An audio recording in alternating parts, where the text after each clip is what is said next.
Hello students, AP 10th class SA1 ఎగ్జామినేషన్కి సంబంధించి physics question paper కోసం అయితే స్టూడెంట్స్ అందరూ ఎంతగానో ఎదురు చూస్తున్నారు. సో లాస్ట్ వీడియోస్ కింద చాలామంది అయితే అడిగారనమాట ఫిజిక్స్ పేపర్ కావాలని.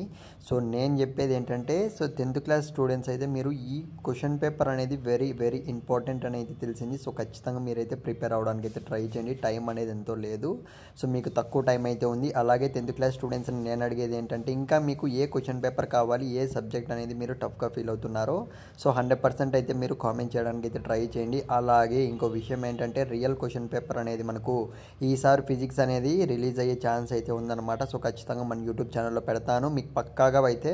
సో ఇకపోతే పెడితే మాత్రం సబ్స్క్రైబ్ ఎవరు చేసుకున్నారో వాళ్ళకి మాత్రమే కనపడేటట్లయితే పెడుతున్నాం అనమాట పేపర్స్ అనేవి. కాబట్టి ఖచ్చితంగా సబ్స్క్రైబ్ చేసుకొని పెట్టుకోండి. ఇప్పటికీ కూడా నువ్వు వీడియో చూస్తున్నావు కానీ సబ్స్క్రైబ్ చేసుకోలేదు, గుర్తుపెట్టుకో. సో నువ్వు ఖచ్చితంగా మిస్ అయ్యే ఛాన్స్ ఉంటుంది.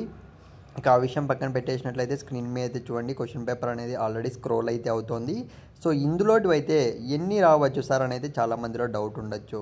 అంటే మాకు ఎన్ని మార్క్స్ వచ్చే ఛాన్స్ ఉండొచ్చు ఈ మొత్తం క్వశ్చన్ పేపర్ ప్రిపేర్ అయితే అని అయితే చాలామంది అయితే అడగచ్చు, ముందుగానే చెప్తున్నా. సో ఇందులోటి చూసుకున్నట్లయితే మ్యాక్సిమం మనకు 40 నుంచి 45 మార్క్స్ అయితే సో దిగే ఛాన్స్ అయితే ఉందన్నమాట. సో కాబట్టి ఖచ్చితంగా ప్రిపేర్ అవ్వడానికి అయితే ట్రై చేయండి.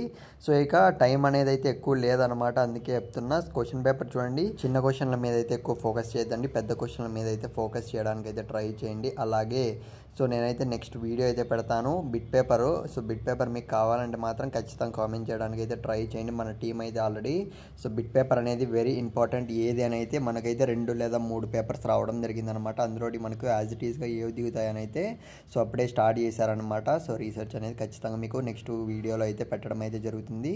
సో ఇకపోతే చాలామంది విద్యార్థులు అయితే సో నెక్స్ట్ క్వశ్చన్ పేపర్స్ అయితే అడుగుతున్నారు కానీ క్లారిటీ అయితే పెట్టట్లేదు అనమాట. 10th క్లాస్ స్టూడెంట్స్ నేను చెప్పేది ఏంటంటే, సో ప్రాపర్గా అయితే మీరు నీకు ఏ సబ్జెక్ట్ అనేది టఫ్ అనుకుంటున్నావు అది మాత్రమే సబ్జెక్ట్ మాత్రమే పెట్టడానికి అయితే ట్రై చేయి. అప్పుడే మీకైతే సో మొత్తం కూడా క్వశ్చన్ పేపర్స్ అనేవి ఎంత వీలైతే అంత తొందరగా పెట్టగలిగే ఛాన్స్ ఉంటుందన్నమాట. అలాగే మీరు చేయాల్సిందల్లా 10th క్లాస్ స్టూడెంట్స్కి ఒకరికన్నా ఈ వీడియో షేర్ చేసేయండి. ఎందుకంటే సో చాలామంది అయితే ఫిజికల్ సైన్స్ అనేది చాలా టఫ్గా ఫీల్ అవుతుంటారు. సో అందుకే చెప్తున్నా. అలాగే ఆర్జుకేడి ట్రిప్లెట్కి సంబంధించి మర్చిపోకండి, మన ఛానల్ సబ్స్క్రైబ్ చేసుకోండి. మన సబ్స్క్రైబర్స్ అందరికీ కూడా సో మనకు సో ఆర్జుకేడి ట్రిప్లెట్లో సీట్ వచ్చే ఛాన్స్ ఉంటే మాత్రం ఖచ్చితంగా మనమైతే ట్రై చేస్తాం తెప్పించడానికి అయితే, అందుకే చెప్తున్నా. సో ఆల్ ది బెస్ట్ ప్రతి ఒక్కరికి అయితే.